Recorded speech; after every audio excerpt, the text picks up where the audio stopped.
What if Warframe had the chance to start fresh? No 10 years of legacy systems stacked on top of each other, no bloat, no brilliant but abandoned features gathering dust. Just a clean slate, with the same creativity, the same soul, but rebuilt from the ground up. That question's been rattling around in my head for a while now. And then I played Soulframe. So here's what I found, the good, the bad, and as always completely honest. Warframe was a big part of my life for years. Sometimes I was completely hooked, chasing builds and farming gear. Other times I would just check in out of habit and log back out 10 minutes later. It wasn't burnout, it just started to feel stuck. Like I had seen everything already. New frames felt too niche, missions too familiar, and the pile of content grew so large that unlocking something new barely meant anything anymore. And the bigger issue, so many systems were added with huge hype, teased as game changers only to become a side feature, forgotten a few updates later. Eventually, even the biggest reveals felt like a déjà vu. So when I heard about Soulframe, a sister game with swords, spirits and its own rhythm, I couldn't help but wonder, was this it? Warframe 2.0? For real? Let's find out. So if you are new to Warframe or Soulframe, a quick crash course. Warframe is a looter shooter where you play as space ninjas with absurdly overpowered abilities. Sometimes awesome, sometimes just plain broken. But always chasing that next weapon, next frame or next system in a never-ending loop of stylish chaos. There's always something new on the horizon. Soulframe is a sister game to Warframe, but with a very different soul. It trades speed for weight, gunplay for grounded melee combat, and high-tech space stations for a mythic medieval world steeped in atmosphere and mystery. At its core, you're still grinding gear, chasing new weapons, unlocking new pacts, which are basically Soulframe's version of Warframe's frames, and experimenting with builds. Many of the systems feel familiar if you have played Warframe, but they have been reimagined through a fantasy lens. The current alpha build takes place in an open world filled with points of interest, some tied to lore, others meant to unlock future progression systems which are not implemented yet. You will follow a short main quest line to unlock core features, like the blacksmith and the alchemist, and from there you will branch out into the instance dungeons, enemy camps and mini-faction quest lines. These serve as the main sources for materials, weapons, pacts and armor. Overall, it's shaping up to be a grounded open-world loot grinder, still clearly influenced by Warframe's philosophy, but wrapped in an earthier, more deliberate presentation. Shortly after I heard the first players got into Soulframe's early builds, I rushed to YouTube and immediately saw people mass reporting clunky combat, comparing it to Duviri's melee system. And sorry DE, I love you, but Duviri's melee combat? That's not what I would call fluid, tactical or immersive. More like whoever designed it was going through something and wanted us all to suffer with them. So yeah, I was worried. But what I have played recently doesn't feel like Duviri at all. Not even close. Combat in Soulframe is surprisingly responsive. Animations are solid, not mind-blowing, but smooth enough to feel good. You've got light and heavy attacks, dodges, parries, throws, plus some kind of poise system that lets some attacks break through and others stagger.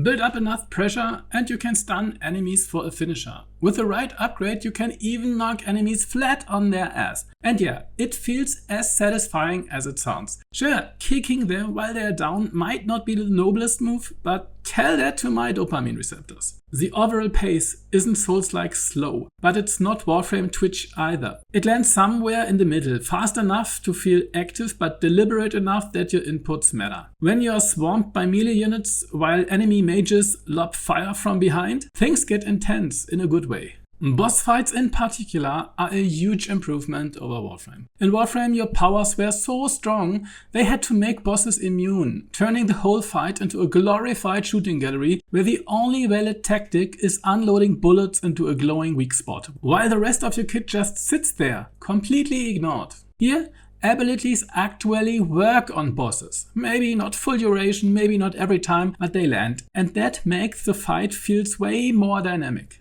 Ranged weapons offer a noticeably safer experience right now compared to melee, but that's the kind of tuning you would expect to evolve throughout an alpha. Of course, not everything is perfect. Sloped terrain can mess with hitboxes. You will often whiff attacks entirely if you're standing above your target. And the softlock system can get annoyingly clingy, targeting dead enemies or snapping your spell to the wrong mob mid-fight. It's not deal-breaking, but it does need work. Still, nitpicks aside, I'm already enjoying the combat here, especially the boss encounters are better than they ever were in Warframe, at least for me.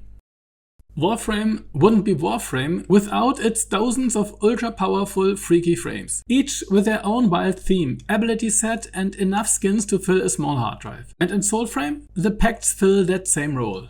Unlike Warframe though, Pacts don't give you a completely new body. You're still playing as you, the same central character, but like frames, each pact grants a unique trio of abilities and its own small skill tree. And hey, if they don't need to model a whole new character, animate 12 emotes and slap on 3 deluxe skins every time, does that mean we'll get 3 times as many pacts in a third of the time? I mean, hope there's last. Each pact has 3 skill tree paths. 2 are shared across all pacts, while the center branch is unique and tailored to that specific one. Earlier builds also included an idle power, a kind of ultimate you could charge up and unleash, but that system seems to have been shelved, at least for now. Currently, there are 7 pacts available in the alpha. 3 starter packs you pick from at the beginning, 2 unlocked through story progression, and 2 unlocked from faction vendors once you hit rank 5. Here's what I tested. Oselda, the Fae-themed starter pact, was incredibly strong. A short cooldown CC, a healing spell, and a stun-locking Raven Swarm, just an all-around extremely powerful first pact. Orengal, the Wolf Pact, felt a bit underwhelming at first, but once I ranked it up and leaned into its Smite synergy, it became respectable. Garen Root, the Deer Pact, had some utility thanks to its self-heal, but overall felt like a downgrade from Oselda, especially when things got chaotic. Ode Tempest, the Lightning Pact from the Alka's Children faction, was a powerhouse. Between the damage boosting bubble and the shielding orb, it brought strong offense and defense to the table. When it comes to ability strength, damage spells didn't feel nearly as flashy or devastating as Warframe's, but support abilities, healing, buffs, crowd control were often extremely effective. A few weak ones aside, most of them felt impactful and worth using. Soulframe also handles ability resources differently. There's no energy bar here. Instead, every skill runs on a cooldown, which you can slightly reduce through the pact tree. On one hand, it prevents spam and keeps things balanced. On the other, it makes things feel a little too normalized. Without any energy economy to manage and no mods yet in play, there's less room for weird or extreme builds. Here's hoping that shifts once the mod system returns. I like pushing systems to the edge, and right now things feel a bit tame. Still, despite the missing ultimates and a few underwhelming trees, pacts are genuinely fun to mess with. They feel like a grounded, tactical version of Warframe's chaos. Not quite as explosive, but still packed with potential. And with this foundation in place, the sky is the limit for future power sets.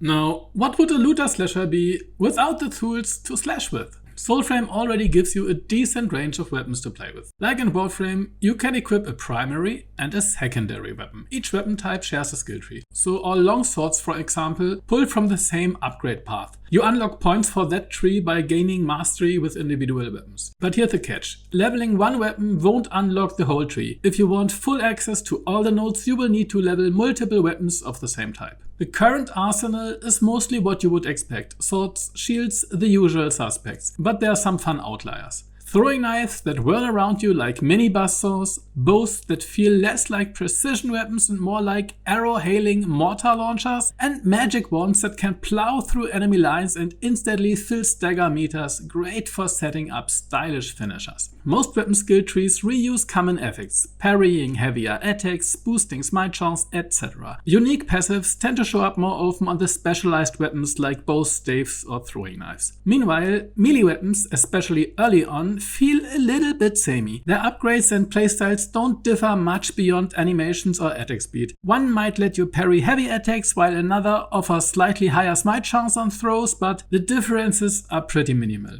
That said, this system feels like a foundation, not a final form. It might even be more of a placeholder until deeper itemization and the eventual mod system arrive. Whether they evolve the trees as new weapons and pacts drop remains to be seen. That said, Warframe's early weapons were also pretty simple back in the day, so it's possible Soulframe is just laying the groundwork, and the crazier build options will come later. One of the most fun and fundamental parts of Warframe's ability design and its build crafting depth comes from stacking stats like power, strength, duration and range. You would constantly experiment. What happens if I crank this up to 280% range? How long can I keep that crowd control active? Or what if I just go full nuclear and blast everything with raw power? Well, Soulframe drops efficiency entirely, but the other three, power, duration and range, have been bundled into a new system called virtues. Right now, there are three core virtues: courage, spirit and grace. They serve two primary roles. First, they mimic Warframe's old ability stats. Courage increases ability power, spirit increases ability duration, and grace increases ability range. But unlike Warframe's mod system, these stats are directly adjustable. You assign points to them and can respec freely. Second, virtues act as the main damage scalar for your weapons. Each weapon is attuned to one of the three stats, meaning a courage scaling weapon will do more damage the more courage you invest in. This limits build variety. If you want to experiment with hybrid setups by spreading your stats across multiple virtues, you will end up dealing less damage compared to simply focusing all your points into the virtue that matches your currently equipped weapon. So far, I haven't seen any weapons with dual stat attunements to support that kind of flexibility. That said, even though the system mirrors Warframe's in structure, it doesn't feel quite as wild or customizable just yet. Maybe it's the early numbers, but right now it's more mild adjustment than build-defining pivot. If you only got one early game equivalent to the Reach mod of Warframe and it's currently sitting at plus 20% range, not being maxed out yet, well, that's not quite the same as stretching a Warframe ability across an entire tile. Still, it's early, and if they eventually let us go full mad scientist with stat scaling again, we are in for a good time. At least, I hope they do.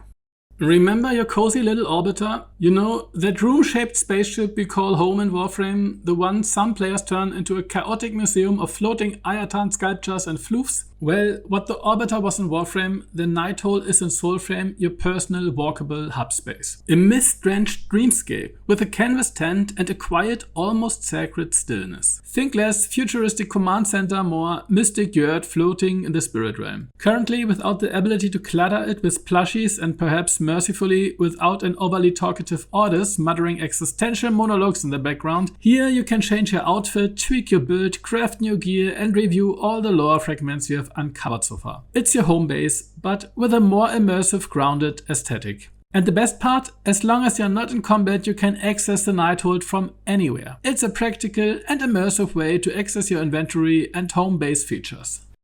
You ever read a YouTube comment or Reddit post that says something like, "Crits are better with faster weapons"? Yeah, I've seen that one a lot. And here's the thing, framed like that, it's just wrong. If both crit chance and crit multiplier are percentage based, then your weapon speed doesn't matter. Whether you hit once for 1000 damage or 5 times for 200, the math works out the same. Same total damage, same average crits over time. The number of hits is irrelevant. It's all just probability and math. Until you throw flat bonuses into the mix, like in some RPGs. Plus 3 dice 6 fire damage on crit. Suddenly, hitting more often means triggering more of that flat bonus. Now, attack speed does affect effectiveness. And now you might be asking yourself, what the hell does this have to do with Soulframe? Well, everything. Soulframe doesn't just use the usual crit system. No, it had to be that one nerdy kid in class who just had to reinvent everything. In Soulframe, crits are called smites, and when they trigger, a glowing symbol appears on an enemy telling you they are ready to be absorbed, which is a poetic way of saying time to execute. If you spec into the right skill nodes, smites can deal a massive chunk of bonus damage, heavily reduce cooldowns of abilities matching the enemy's glow color, and heal you for a good chunk. And the thing is, These are flat values, or in case of healing and cooldown reduction, at least not related to the value of the damage number of your crits. So the faster you attack, the more chances you have to trigger smites. That directly scales with your hit frequency. Use the longsword, you will maybe get 1 or 2 smites in an entire battle. Use Orangal's crit buff, activate the dagger area attack, then unload with a bow hail of arrows. Suddenly, during the next few seconds, most enemies lit up like a Christmas tree, ready to refill your health bar like you are siphoning juice boxes. Well, there's a downside. It currently doesn't seem to work on bosses, so smites are wildly overpowered trash mob vaporizers if you focus your build around it, but they are completely useless in boss fights, which is definitely a unique design. I don't know if I like that yet. There's also no balancing mechanic yet. Fast weapons don't have reduced smite chance, slow weapons don't get bonus smite power, which means some builds get way more out of the system than others, and it shows. Not that I'm asking for nerfs. I'm having a great time turning entire enemy camps into multicolored disco balls of despair.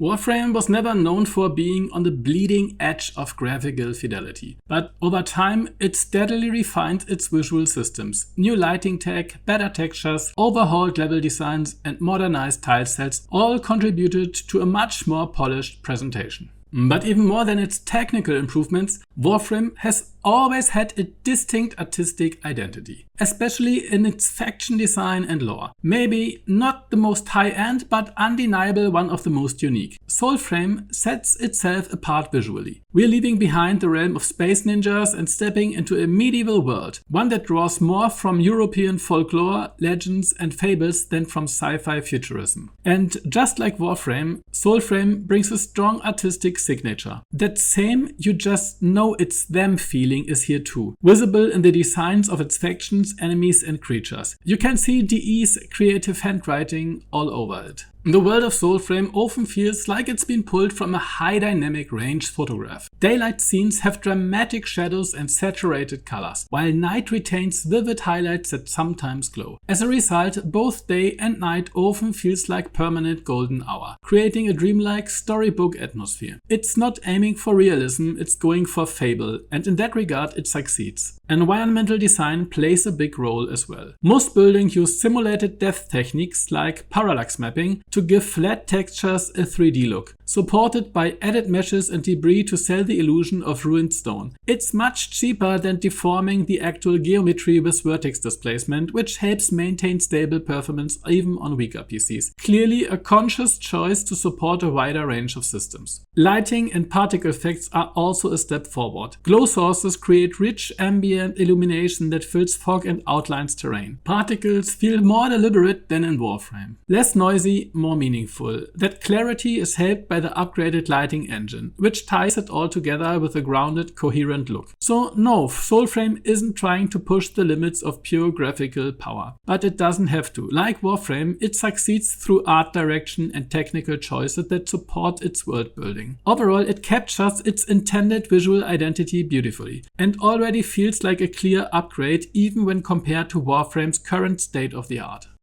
Warframe was never exactly known for brutal, punishing gameplay that demanded split-second reactions or instant death. A lot of its hard content came from self-imposed challenges or game modes that force you to use unfamiliar weapons or underleveled frames to simulate difficulty. And let's be honest, after all those years of content, the power level between different frames and weapons became so wildly unbalanced that it was hard to create a fair challenge without artificial restrictions. So how does Soulframe handle difficulty? At its core, Soulframe can be quite punishing when facing higher level enemies. The level range isn't that broad yet. Early 20s is the highest I've seen. But even that small jump brings noticeably harder hits. As of now, there doesn't seem to be any reliable way to build a truly tanky character through stats alone. So you will have to rely on dodging and parrying to stay alive. But once you factor in Pacts, the picture changes. Some pacts offer moderate survivability or utility while keeping the challenge intact. Others, like the Fey pact, can significantly reduce difficulty through strong healing, crowd control or defensive tools. Overall, Soulframe isn't following Warframe's path, or at least not yet, where you could eventually become so powerful that challenge disappeared entirely. When enemies swarm you here, things get chaotic fast. One mistimed dodge or a poorly timed stagger can easily spell the end of a run. That said, the punishment for failure is fairly mild. While outside of one instance dungeon without a respawn point, the crypt, where death boots you out, most encounters just let you respawn and fly back to your corpse. So while combat can be challenging, it stays approachable even with non-optimized builds. It's shaping up to be a more balanced approach, one that rewards smart play without needing overpowered builds to succeed. At least for now, truly immortal builds aren't on the table. That said, some pact effects already have such a dramatic impact on difficulty that I absolutely see them leaning toward creativity over balance. Which, to be honest, I'm okay with. I would rather play a wildly unbalanced game that's creatively exciting than one that's perfectly balanced but completely boring. Of course, you can go too far, and Warframe definitely crossed that line at times. So let's see how things evolve. If you asked me to name one thing Warframe did better than most other games at the time, I would point out how seamlessly it handled multiplayer. Aside from the nightmare of multiplayer hosted sessions and the lack of dedicated servers, of course. With just a flip of a switch, you could hop into almost any mission with others doing the same content. No waiting, no barriers, no group, no problem. You would start solo, and if anyone else queued in, they would just get funneled into your run. Didn't like your group? Drop out mid-mission. Easy. Of course, this had downsides. Like in Guild Wars 2 public events and other ultra-frictionless games, the ease of joining often meant no one talked. Compare that to older MMOs where you had to actively seek out people, posting in zone chat to find a healer for the Barons in WoW or spamming for a team in City of Heroes until someone messaged back, "You again? Another alt?" There was accountability in those moments and a weird kind of community. But in Warframe, the lack of friction also meant the lack of commitment. People would leave mission the moment something wasn't perfect. Maybe you picked Limbo and half the team quit out of spite. And for new players, matchmaking could be either amazing or awful. Being paired with 10-year veterans meant either a breeze or standing around while every enemy vaporized before you even fired a shot. So where does Soulframe land? Right now it plays very much like a single-player open-world game. You can see others chatting in the global feed and you can manually invite friends into co-op, but that's about it. There's no public matchmaking, no seamless group joining, or no random encounters with strangers while exploring. Whether that's just an alpha limitation or an intentional design choice remains to be seen. There is no trading system in the game yet either, but given how central it was to Warframe's economy, I wouldn't be surprised if it makes a return.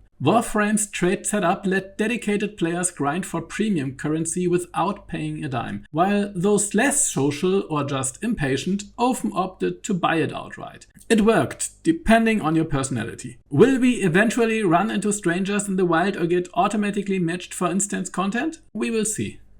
Buildcrafting is one of the heart and soul features of Warframe. There's an almost absurd number of options to collect, combine, and experiment with to create your own playstyle. At its core, much like Warframe, Soulframe clearly aims to be a game about farming new tools and crafting unique builds. However, many of the systems needed to support that kind of depth are either missing or still in development. Most notably, the entire mod system, or Soulframe's eventual equivalent, is currently absent. There was originally a system involving modes collected from points of interest, which would unlock mod-like effects for your character, but that system has been removed for now, reportedly in preparation for a full overhaul. This is probably the area where the game's alpha state feels most obvious. Right now, there's very little build crafting beyond choosing a pact and pairing it with a weapon. Aside from grinding sparrow's tails to fill out your gear collection, there just aren't many interconnected systems or meaningful layers of customization yet.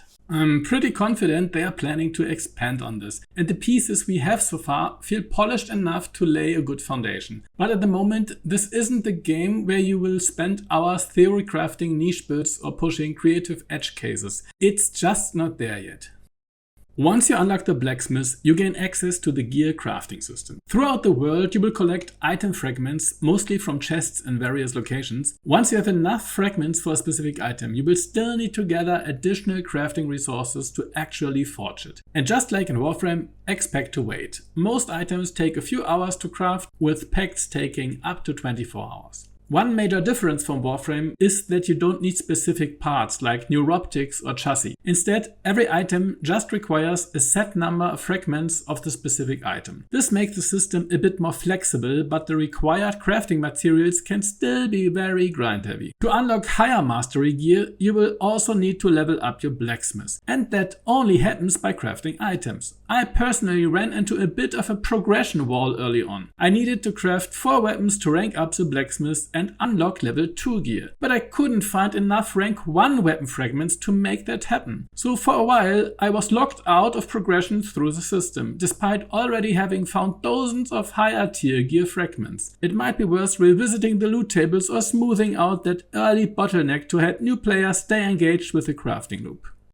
Right now, Soulframe offers only a small handful of early story segments. These quests include some basic dialogue, and one time I found a point of interest that triggered a memory cutscene. It's enough to set a tone and hint at the game's mystical theme, but it still feels pretty cryptic and minimal. You will be freeing spirit animals from corruption and facing off against some early antagonists. But don't expect a fully fleshed out narrative arc just yet. It's more of a thematic introduction than a developed plot. The kind of story that leaves you with questions rather than conclusions. Soon after completing the first few quests, you will be sent into your first dungeon. There are several instant dungeons currently available, like the Undercity, the Glades and the Crypt. These are procedurally generated, similar to Warframe's tile sets, and on a visual level they are genuinely well crafted. Eventually though, you will start to spot repeating tiles and that early sense of mystery wears off. Many of these dungeons serve as a final step in a Sparrowtail's questline and can reward specific weapon fragments, but only if completed as part of that chain. Dungeons tend to be large, winding and full of hidden levers, side paths and secret doors. That adds a nice layer of depth, but it also means it's really easy to lose track of the objective, especially with vague quest instructions like find the relic, and a map marker that's either wildly misplaced, pointing at nothing, or just taunting you for being blind. Is it behind a wall? Did you already walk past it? Or is it locked behind a switch you missed 4 rooms ago? No clue. Early on, all of that adds to the sense of exploration. Later, especially when you're just trying to grind standing, it starts to feel less like discovery and more like unpaid labor. For example, dungeons at the end of a Sparrowtail's chain seem to reward a bit more standing than other activities. But even then, the time investment doesn't always feel worth it, particularly in solo play. In fact, it can sometimes be more efficient to abandon a quest chain midway and pick up a new one, just to dodge having to slog through another dungeon finale. To be clear, the aesthetics and dungeons layout themselves are strong. They feel handcrafted, immersive and layered with mechanical detail. But the reward structure? Not quite there yet. Optional side rooms often involve puzzles or levers and end with a tiny chest containing not much. The time to reward ratio just doesn't hold up, unless you are in a squad that can blitz through everything efficiently. With a full group and full knowledge of dungeon layouts, things will definitely feel smoother. But for new players running solo, especially once the novelty wears off and the fragments you are after are already collected, the whole experience risks slipping from mysterious adventure into a choir with extra steps. Another thing Soulframe shares with its sister game is factions. Soon after the opening quests, you will encounter your first faction. Based on the starter pack you choose at character creation. The 3 factions currently in the game are Alka's Children, Kith of Kings and Silent Rose. You can later switch factions with a 1-week cooldown. Each faction has a small up area with a standing vendor where you can increase your rank and purchase various items. There you can unlock the other 2 starter packs, the ones tied to the factions you didn't choose at the beginning, once you reach rank 2 with them. Then at rank 5, each faction offers a unique exclusive pact, Ode Tempest for both Alka's Children and Silent Rose, and Mora's Hand for the Kith of Kings. And finally, you will gain access to the materials needed to switch between pacts. Beyond these, faction vendors offer some equipment, but right now, aside from unlocking pacts, there isn't much content or narrative flavor tied to faction progression. You earn standing by completing Sparrow's Tales, short randomized quest chains composed of mini objectives like defeating sinecure patrols, rescuing animals or completing a dungeon. They come in 3 tiers and standing rewards scale accordingly. Around 85 for a 1-star and roughly 350 plus for a 3-star chain. From what I have seen, chains that end in a dungeon seem to give a bit more standing, but don't quote me, it might just be a placebo. To hit rank 5, you will need 25,000 standing within a single faction, and that grind can feel long. The time commitment for each Sparrow's Tale varies wildly. One task might take 30 seconds, another might send you on a 30-minute dungeon crawl because a relic is hidden behind a wall, a map marker is inaccurate, or you're stuck trying to find the last enemy in an exterminate-like mission. So yes, it's grindy. And it feels like it's intentionally grindy, most likely to keep players from exhausting the limited alpha content too quickly. If we imagine a full release where every rank milestone unlocks meaningful new rewards and progression overlaps naturally with dungeon farming or gear acquisition, the grind wouldn't feel so artificial. But right now, with a limited loot pool and only a few chase rewards, it's hard not to feel the repetition, especially as a solo player. And since there's been no clear confirmation that character progress will carry over, just a vague note that it will only be wiped if necessary, grinding all the way to rank 5 Pacts does come with a risk that your progress might eventually be reset. So yeah, grind smart, or maybe wait. It's an alpha, so yeah, bugs are expected. The real question is, how bad is it? Honestly, not that bad. The game runs surprisingly smooth for an early alpha build. I haven't encountered any major crashes and overall performance has been stable, even during large fights or while roaming open world areas. That said, there are definitely bugs. Sometimes quest givers or objectives don't spawn, likely because they have fallen under the map. And not that I'm bitter about spending 45 minutes scouring a dungeon for the last enemy that may or may not exist, just to give up and abort the entire chain. Some bosses can get stuck in animation loop and the occasional combat jank I mentioned earlier still pops up here and there. That said, one of the roughest edges isn't really a bug, it's a lack of guidance. The game technically has a navigation system, the Sparrow Companion, but it's wildly inconsistent. Sometimes it points you to your next objective, sometimes it doesn't. There is very little visual feedback to help you stay on track. It's easy to wander off the critical path, miss major quest triggers, or delay unlocking core systems like the blacksmith or faction hub, simply because the game doesn't tell you they exist, and your only guide decides to stay silent half the time. Still, for an alpha, the experience is impressively stable. What's here already feels like a functional game, even if some features are missing and the occasional quest marker issue gaslights you into thinking you are the problem.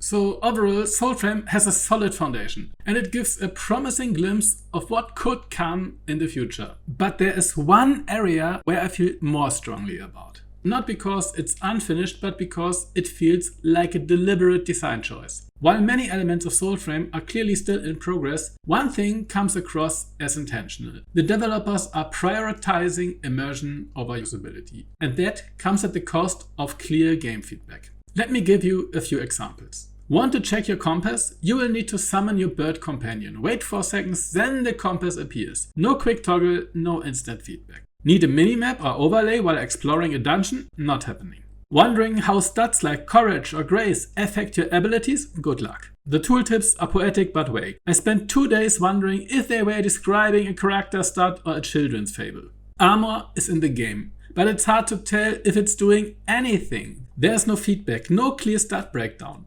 unless you go test it in a spreadsheet-friendly environment. Curious what plus smite damage actually does? Or how much a parry counter node boosts the damage you deal after a successful parry? There's no numbers, no real clarity. Sometimes you can't even tell which weapon you have equipped. There's no HUD indicator, and during rolls or dodges is especially hard to see. That makes it easy to accidentally switch or try using the wrong weapon mid-fight without realizing it. The blindness effect from Garen Root's AoE? Zero in-game explanation. Reddit might help. Want to check your crit chance? You see something like 13 out of 50 or 7 out of 100, but no clean percentage. Maybe 7% was too technical for the fantasy aesthetic? In short, Soulframe is currently sacrificing clarity for immersion, and while that might serve atmosphere, it makes it much harder to interact meaningfully with the game's systems. Whether this is just temporary or a foundational philosophy remains to be seen, but it creates friction. When key information is vague or hidden, only the most invested players will dig into external sources. Meanwhile, casual players might miss entire layers of the game. Over time, this widens the gap between the know-it-alls and the Mr. Mimo crowd, and frustrates both. I don't mind a bit of mystery, but when I can't even tell if a core stat is doing anything, it stops feeling mystical and starts feeling like a guessing game. Or worse, it pulls me out of the game entirely to spend 10 minutes alt-tab digging through external sources, and that, ironically, is what breaks immersion for me. And this is the one design choice that, for me personally, stands out. Not just as an alpha placeholder, but as something that needs a second look.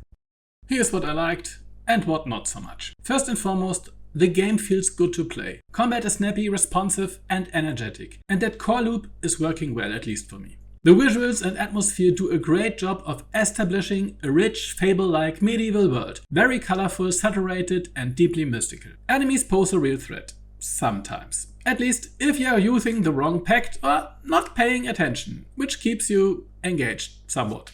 The pacts are fun to experiment with, and they offer a glimpse of the build crafting potential that could develop over time. The devs are clearly taking their time to iterate and rework systems. And honestly, I would rather see a clunky feature removed and delayed than be stuck with something frustrating or creatively limiting. The overall premise is strong, and even in its alpha state there's already enough polish to have some genuine fun with what is there. I absolutely support developers following a clear creative vision, and Soulframe is trying to carve its own identity. But right now, it feels like they are reinventing the wheel when it comes to showing basic gameplay information. We have been here before in Warframe. It took years before in-game descriptions were even remotely usable, and you didn't have to sprint to the wiki every time just to understand what an ability actually did. And in Soulframe, it's starting to feel like a déjà vu. Right now, Soulframe feels like it's already found its soul. The tone, the atmosphere and the core combat all have real identity. But a game like this lives or dies by its systems, and many of those are still on the operating table. If Digital Extremes keeps doing what they have always done, listening, refining and eventually fixing things, even if it takes them years and years of players pointing it out, then yeah, this could absolutely turn into something special. We are not there yet. But Soulframe already feels like a promising canvas, one that's waiting to be fully painted. If you have played the alpha, let me know how your experience lined up. What worked for you, what didn't, and what do you want to see them build out? And if you are still waiting on a key, I hope this gave you a clearer picture of what Soulframe is shaping up to be. If you enjoyed the breakdown, consider leaving a like or subscribing. I'll be following Soulframe's development closely, especially as more systems come online. Until then, may your smites land clean, your bosses not bug out, and your pact cooldowns stay mercifully short.